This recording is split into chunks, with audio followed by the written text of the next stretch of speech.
오늘은 1904년 웨일즈 대부흥에서 주목할 만한 인물 세 사람에 대해서 함께 생각을 하겠습니다. 1904년 웨일즈 대부흥, 그 배경에는 그 시대 상황이 자리 잡고 있습니다. 자유주의 신학이 점점 퍼져가고 그리고 이 신학, 이 성의리의 영적 체험을 이제 심리학으로 대치해 나아가는 이런 시대. 그래서 하나님의 말씀, 진리의 영광과 능력에 대하여 확신이 사라져가는 시대. 하나님께서 주의 백성들에게 역사하시는 신령한 은혜를 인간의 심리작용 정도로만 생각하려고 하는 이런 풍조들이 점점 퍼져가는 시대에 교회는 영적인 능력을 상실할 수밖에 없습니다. 그러나 이런 교회의 현실을 앞에 두고 안타까운 심정으로 몸부림치며 기도하면서 말씀을 전하는 하나님의 사람들이 있었는데, 지난번에 우리가 전진운동과 또 셋 조슈아라고 하는 인물에 대해서 생각을 했습니다. 셋 조슈아는 존 퓨의 사역에 함께했던 동역자입니다.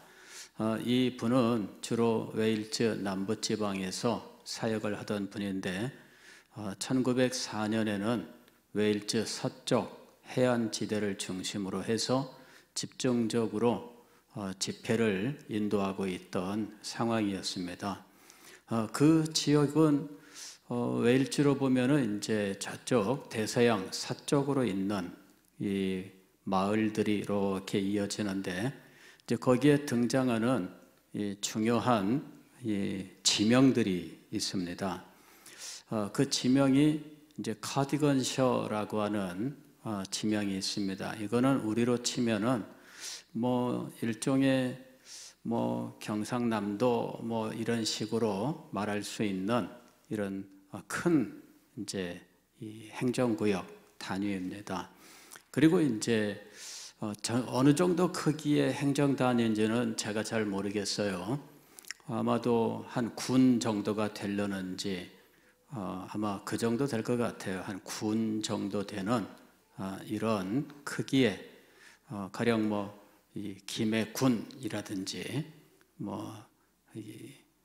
우리 이제 군이라고 하는 단위가 있잖아요. 이제 이런 군 내에 여러 마을들이 있는데, 이제 이 마을들 중에서 이제 중요하게 쓰임 받는 몇 개의 이 지명들이 있습니다.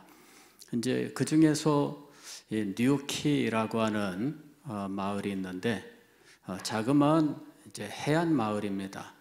그런데 뉴키에는 조셉 젠킨스라고 하는 그 목사님이 있었습니다. 그 교회는 칼빈주의 메소디스트 교회입니다. 메소디스트라고 하는 것은 이 감리교 이런 식으로 흔히들 번역을 하는데 사실은 감리교랑은 달라요. 메소디스트라고 하는 명칭 자체는 이제 옥스퍼드에서 이제 존 웨슬레가 진행했던 그 신앙 클럽, 그 사람들을 가리키는 용어였습니다. 그리고 그 신앙 클럽 속에 조지 휘필드가 막내로 들어가게 되고, 그리고 조지 휘필드가 가장 먼저 하나님의 은혜를 받게 됩니다. 그리고 이제 그보다 2년 후에 이제 찰스 웨슬레 또 존 웨슬레가 또 은혜를 받게 되고, 그러면서 이 메소디스트에 속한 요 사람들이 부흥의 주역으로 활동하게 되는데, 후에는 요 메소디스트가 이제 분열을 하게 됩니다. 존 웨슬레를 중심으로 하는 사람들과 조지 휘필드와 웨일즈의 하웰 해리스나 다니엘 롤랜드를 중심으로 하는 그룹들하고 이제 분열을 하게 되는데, 이유는 칼빈주의 신학 때문이었습니다. 존 웨슬리는 소위 이제 알미니안주의라고 하는 신학 입장에 서 있었고, 조지 휘필드는 칼빈주의 입장에 서 있어서 이 문제를 가지고 이제 조지 휘필드가 내가 존 웨슬리를 존경하지만 그러나 그의 알민주의 신학은 따를 수 없다, 이리 해가지고 두 사람이 이제 갈라지게 됩니다. 그래서 조지 휘필드는 웨일즈의 이 메소디스트 요 사람들과 함께 활동을 합니다. 그래서 이 웨일즈에서 칼빈주의 메소디스트들이 이제 발전하게 되는 겁니다. 그래서 그 교회들이 웨일즈 장로교회 혹은 웨일즈 메소디스트 교회, 요 그룹들이 이제 칼빈주의입니다. 그래서 웨일즈에서는 칼빈주의가 발달을 했어요. 그런데 잉글랜드에서는 존 웨슬레의 영향이 아주 큽니다. 그래서 거기서는 알미니안주의 신학을 가진 소위 감리교라고 하는 것이 발달하게 되는 겁니다. 그래서 메소디스트라고 하는 용어를 공통으로 가지고 있지만, 그러나 한쪽은 칼빈주의고 한쪽은 알미니안주의다, 이렇게 보시면 되겠습니다. 그리고 웨일즈 지역에서는 딱 칼빈주의, 장로교도 칼빈주의, 그 다음에 메소디스트도 칼빈주의. 그래서 칼빈주의가 거기서 계속 발전해 왔고, 그래서 이 조셉 젠킨스가 사역하던 이 뉴키라고 하는 이 자그마한 해안 마을의 이 교회도 칼빈주의 메소디스트 교회였던 겁니다. 이 조셉 젠킨스는 굉장히 복음의 열정이 있는 사람이었어요. 그래서 복음의 열정을 가지고 어떻게 해서든지 복음을 전하고자 하다가 이제 셋 조슈아가 순회 복음 전도자로서 활동하고 있을 때 요 셋 조슈아를 자기 교회에 이제 부흥 집회로 초청을 하게 되는 겁니다. 그리고 이제 이 셋 조슈아가 거기서 이 서부 지역, 웨일즈 서부 해안 지역의 부흥 집회를 진행하는 동안에 1904년 9월 말에 이제 웨일즈 대부흥이라고 하는 이 불길이 이제 불붙게 되는 겁니다.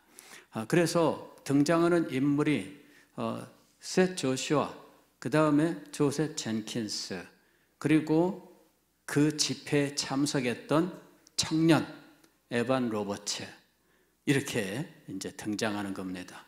그리고 이 에반 로버츠가 그 불길을 가지고 자기 고향으로 가요.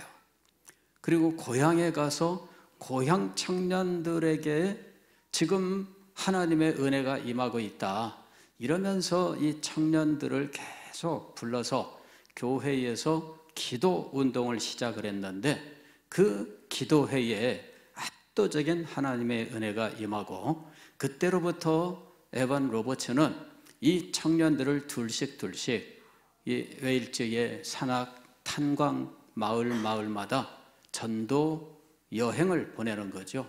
6개월을 작정하고 산간의 탄광 마을에 두 명씩 복음 전도하러 가게 되었는데, 가는 곳마다 놀라운 부흥의 불길이 번지게 되고, 이 부흥의 불길을 따라서 당시 웨일즈 지방에서 활동하던 모든 기독교 지도자들이 복음 전도에 함께 동역하면서 웨일즈 지방에 이 불과 한 1년 사이에 10만 명이 회심하고 돌아왔다 하는 이런 정도의 놀라운 역사가 일어나게 된 겁니다. 근데 이런 일들이 사실 일어날 거라고는 아무도 예측할 수 없었어요. 그런데 이런 시대 현실을 보고 영혼들을 보면서 정말 안타까이 여기면서 말씀 사역에 힘썼던 하나님의 사람들이 있었던 겁니다. 그 중에 한 인물이 조셉 젠킨스고, 그리고 또 셋 조슈아라고 하는 인물이었던 거예요. 셋 조슈아가 뉴키 메소디스트 교회에서 집회를 했습니다. 9월 18일부터 그날 주일인데 그날부터 일주일 동안 집회가 진행이 됩니다.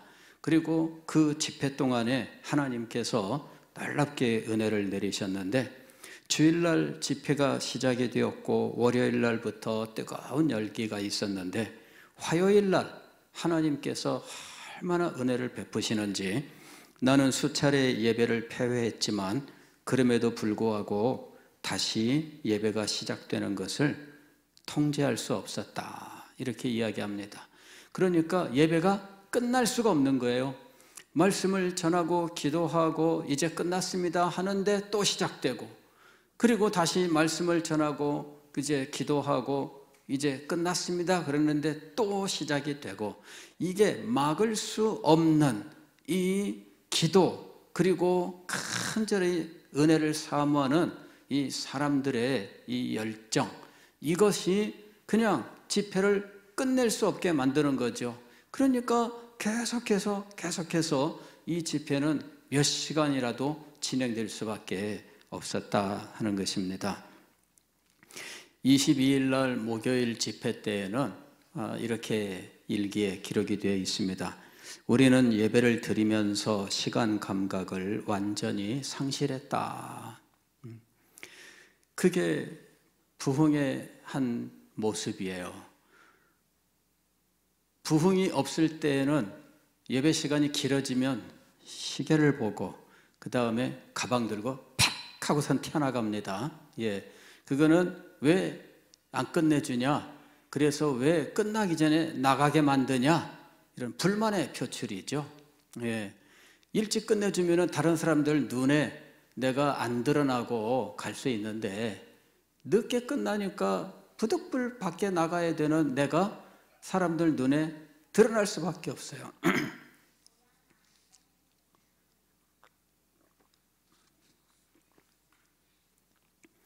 부흥의 역사를 보게 되면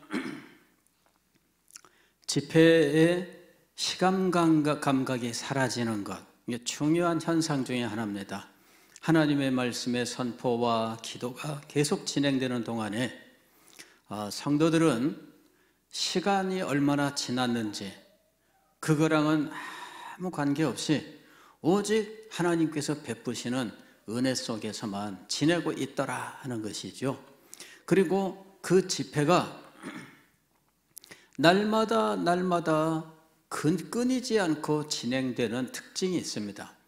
물론 1904년은 예정된 집회 기간이 있습니다. 일주일 동안 이렇게 집회가 계획되었는데, 그러나 그 집회마다 하나님의 은혜가 임하니까 사람들은 시간 가는 줄 모르고 하나님의 말씀을 듣고 찬양하고 기도하고 했던 것입니다.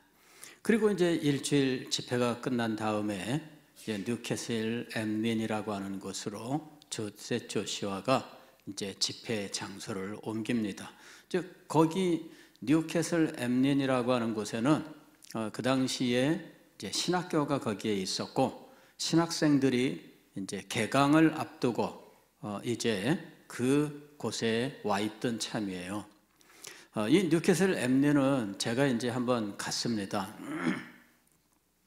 웨일즈 남부 산악 지역에 계속 들어가서 이 탐방하다가 이제는 서쪽 끝까지 가게 된 거예요. 뉴캐슬 엠린을 갔는데, 뉴캐슬 엠린을 간 이유는 거기에 로이드 존스 목사님의 이제 무덤이 있기 때문이었습니다. 그래서 그 무덤을 찾아간 거죠. 뉴캐슬 엠린이라고 하는 도시는 자그마한 마을입니다. 거기에 아마 옛날에 성을 새로 지었기 때문에 뉴캐슬이라고 아마 지명이 붙은 것 같습니다. 도로라고 뭐 아주 좁아 터진 그 도로에 이렇게 그냥 막 꾸불꾸불해서 그 산이라고 말해야 될지 아니면 뭐라고 말해야 될지 이렇게 쭉 황량한 이런 대지가 있는데, 그 대지의 도로를 따라서 그 옆에 그 골짜기에 물이 시냇물이 흐르는 거기를 이제 갔어요. 이 차를 몰고 한적하게 가는데 햇볕은 따스럽게 비치는데 그냥 뭐 아무것도 보이지 않아요. 거기는 나무도 없어. 황량하다 이렇게 말하는 그런 지역을 쭉 가니까 그 도로 한 곁에 그냥 이 공동 묘지가 있는 겁니다. 묘지가 이렇게 조성되어 있어요. 그래서 여기구나 하고 내려서 그 묘지에 들어갔습니다. 이 문이 마침 있는데 문이 이렇게 미니까 열려요. 들어가서 어디쯤 묘지가 있는지 모르니까 묘 하나하나 그 비석을 보고 이름을 읽으면서 확인해서 하나하나 찾아서 갔더니 중간쯤에 이 로이드 존스 목사님의 이제 무덤이 있었어요. 그때 굉장히 마음이 좀 이상했습니다.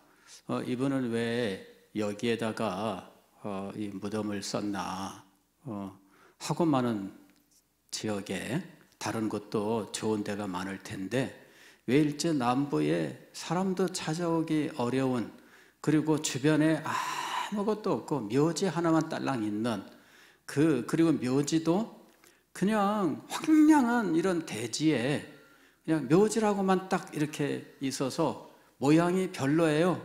그냥 너무너무 이상한 그런 모양이었어요. 그래서 눈을 감고 기도하는데 참 그 마음이 너무 안 좋았죠. 예. 근데 거기에 이 로이저스 목사님의 부인 이 베단 여사와 함께 이제 묘를 함께 써놨더라고요. 그래서 이제 그 무덤에서 뭐 이렇게 기도하고 그리고는 이제 돌아왔습니다. 그러면서 왜 뉴캐슬 엠린이라고 하는 곳에다가 묘지를 썼을까? 묘지를 쓸 데가 없어서 그렇지 않을 겁니다. 근데 왜 그렇게 황량한 황무지 같은 아무것도 없어요. 마을도 없고 그 다음에 나무도 없고 그냥 노란 그런 그냥 대지, 풀도 없고 그런 곳에다가 그래 제가 정말 의문을 가졌습니다. 왜 여기다 썼을까? 도대체 이 목사님의 무덤을 쓰는 데 있어서 그 가족들은 뭐 한 걸까? 뭐 이런 생각이 들었습니다. 그래서 제가 로이드 존스의 전기 이것을 면밀하게 읽었습니다마는 거기에다가 묘지를 쓰게 된 사유에 대해서는 뭐 밝히고 있지 않기 때문에 알 수가 없었습니다. 뭐 관계자들을 직접 만나서 뭐 인터뷰를 해야만 알 수 있는 내용인지 모르겠습니다. 그런데 어느 날 제가 1904년 웨일즈 대부흥을 공부하다 보니까 이 뉴캐슬 엠린이라고 하는 것이 실상은 1904년 대부흥 때에 사실은 핵심되는 지역 중에 하나였다는 거죠. 이게 그 카디건셔라고 하는 이 웨일즈 서부의 한 군에 이렇게 연달아 집회가 진행되는 그 지역 중에 하나였어요. 그리고 거기에 장로교 신학교가 있는 곳이었습니다.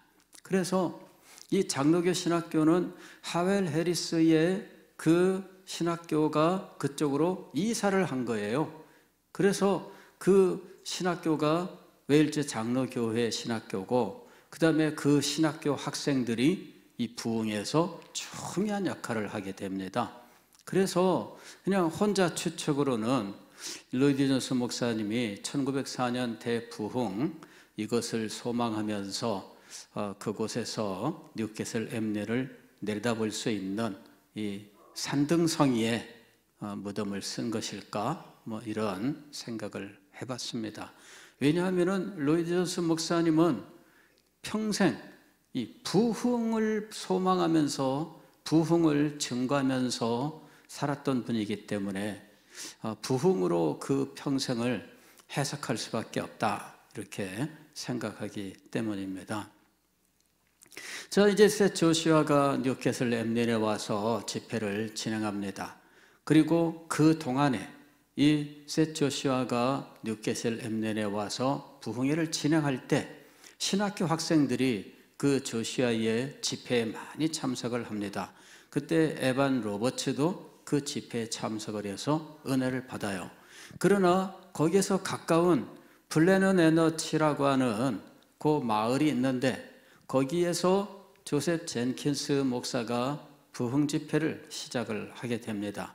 그래서 이 에반 로버츠가 그곳으로 이동을 하게 돼요. 조슈아의 집회 수요일까지 참석을 하고 그 다음에 목요일부터 진행되는 조셉 젠킨스의 블레너네너치라고 하는 곳에 이제 부흥 집회를 참석했는데 다음 날 이 조셉 조슈아가 이제 새벽에 일찍 이제 이 블레너네너치 이 집회에 합류를 하게 됩니다. 그리고 아침 이 기도 시간에 조슈아가 기도를 드리게 되는데 그 기도의 내용은 우리를 굴복시키소서라는 것이었습니다. 우리를 굴복시키소서.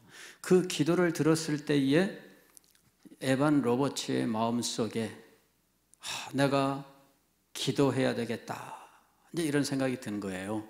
왜냐하면 그날 밤새도록 사실은 철야 기도를 했어요. 그 집회가 밤에서 끝나지 않고 밤새도록 집회가 진행이 됐는데 밤새도록 돌아가면서 기도를 했던 거죠. 돌아가면서 한 사람 한 사람 기도를 하는데 그 기도가 이 에반 로버츠의 마음에 전혀 이렇게 다가오지 않아요. 그러면서 자기가 기도해야지 되겠다라고 하는 생각이 있었는데 참고 있었던 겁니다. 그런데 셋 조슈아가 우리를 굴복시키소서라는 기도를 드릴 때 에반 로버츠가 마침내 굴복하게 되는 거예요. 밤새도록 자기에게 기도하라 하고 이렇게 뭔가 기도에 어떤 강력한 어떤 그 몰아붙임 이런 것들이 있었는데 그거를 참고 참았어요. 그런데 우리를 굴복시키소서라는 셋 조슈아의 기도를 들을 때 내가 기도를 해야 된다. 이래가지고 이제 아침 식사를 하고 아침 집회로 모였는데 그때 이제 이 에반 로버츠가 기도를 시작하게 되는 거예요. 밤새도록 사람들이 돌아가며 기도할 때 자기는 끝까지 참고 있었어요. 그런데 그날은 아침 집회에서 기도를 시작했는데 그가 기도의 문을 여는 순간 사람들은 깜짝 놀랄 수밖에 없었습니다. 그의 기도가 얼마나 놀랍고 영광스러운 기도로 막 이 예배당을 막 가득 채우는데 그 기도의 불길이 막 엄청나게 일어났던 겁니다. 그래서 이 블레너네너치라고 하는 곳에서 있었던 에반 로버츠의 이 기도, 이 불타는 기도라고 하는 것이 드디어 1904년 웨일즈 대부흥의 시작을 알리는 기도가 되었던 거예요. 그 불타는 기도, 그리고 1904년 웨일즈 대부흥의 그 특징은 무엇이냐면 기도입니다. 에반 로버츠의 기도로부터 시작된 그 집회는 이 부흥은 에반 로버츠가 중심이 될 수밖에 없고 에반 로버츠는 신학을 전공한 사람이 아니에요. 목사 후보생으로서 이제 신학교에 입학하는 학생입니다. 그런데 이 학생이 무슨 설교를 하면서 뭘 하겠습니까? 아니에요. 이 학생은 기도하는 학생이에요. 그는 어디 가든지 기도하는 사람이에요. 그래서 웨일즈 대부흥이 진행되는 동안에 다른 많은 목사님들이나 혹은 부흥 집회에서 강사로 사역하던 이런 그 여성 지도자들 이런 분들이 이제 에반 로버츠를 항상 데리고 다녔습니다만은 그러나 에반 로버츠는 어디에 가든지 기도하는 사람이었어요. 그에게 이제 에반 로버츠가 나오겠습니다. 그러면은 에반 로버츠는 나와서 설교를 하는 것이 아니라 기도를 하는 거예요. 그래가지고 기도가 사람들을 감동시키고 기도가 사람들을 무너지게 만드는 놀라운 역사가 일어나는 거죠. 그래서 1904년에 이 대부흥은 기도의 부흥이다 이렇게 말할 수가 있습니다.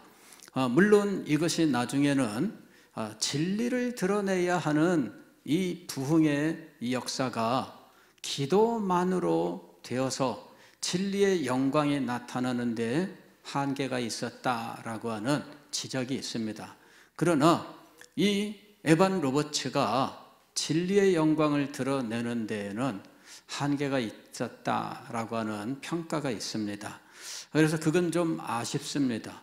그러나 이 하나님의 영광을 소망하고 그리고 영혼들의 구원을 위하여 기도하는 이 기도의 이 불길, 이것은 에반 로버츠의 특징이었고 그 시대 이 1904년 대부흥의 특징이었다라고 하는 것이죠.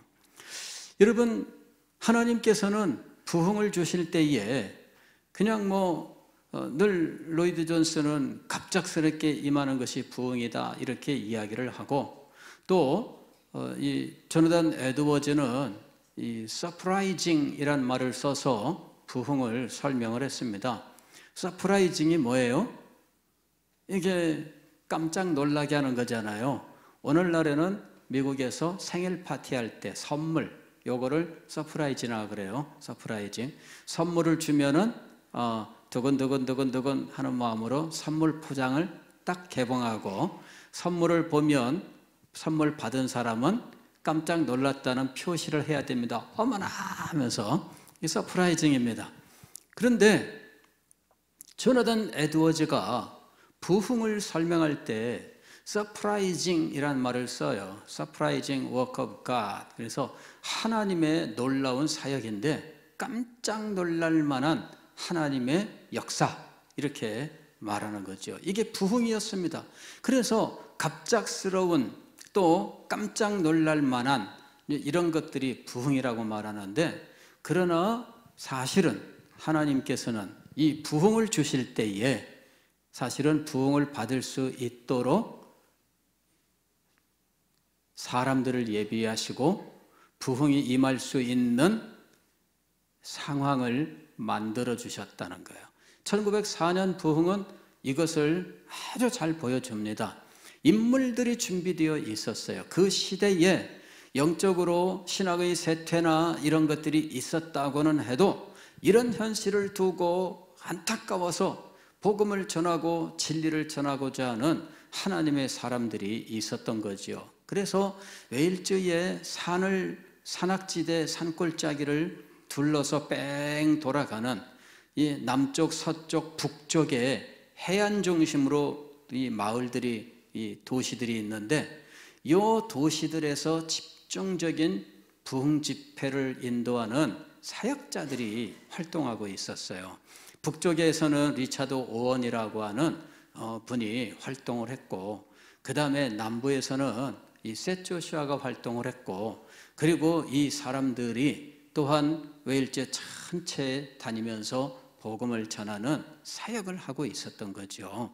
그리고 그 사역이 서쪽 끝에서 이제 마침내 불길이 붙으면서 1904년에 대부흥이 일어난 거예요. 사람들이 준비되어 있었습니다. 이런 여러 사람들의 말씀 사역이 있었고, 그 중에 하나님께서는 셋 조시와 조셉 젠킨스 연합 집회에서 에반 로버츠라고 하는 청년에게 기도의 불길을 주시고, 그의 기도가 그 집회를 불태우게 되는 거예요. 사람들이 모두 깜짝 놀라게 되고 그 기도와 함께하게 되는 것입니다. 그리고 에반 로버츠는 그 기도를 통해서 전혀 새로운 사람으로 변모되었습니다.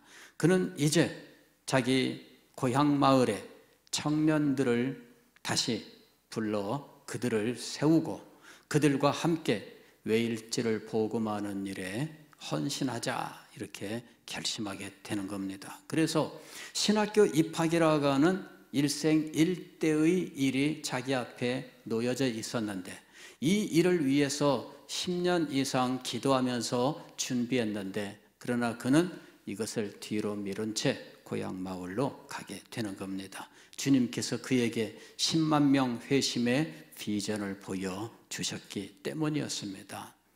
여러분, 하나님의 사람들을 하나님께서 부르고 계셔요. 여러분이 하나님께 어떻게 쓰임받을지 모릅니다.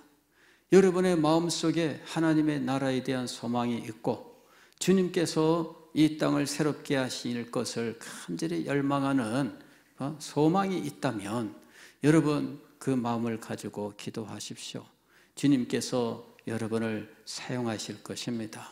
주님께서 이 시대의 뜻을 이루신다면, 그렇다면 그 일에 우리가 쓰임받을 수 있다면 얼마나 좋겠습니까? 여러분, 그 하나님의 역사에 우리가 쓰임받을 수만 있다면, 그렇다면 우리의 삶이 얼마나 영광스럽겠으며 그 일로 인해서 살아난 교회와 그 시대의 변화가 얼마나 놀라운 일이겠습니까? 우리 서대신 교회에서 또 여러분에게 이 놀라운 하나님의 은혜가 임할 수 있기를 주의 이름으로 축원합니다.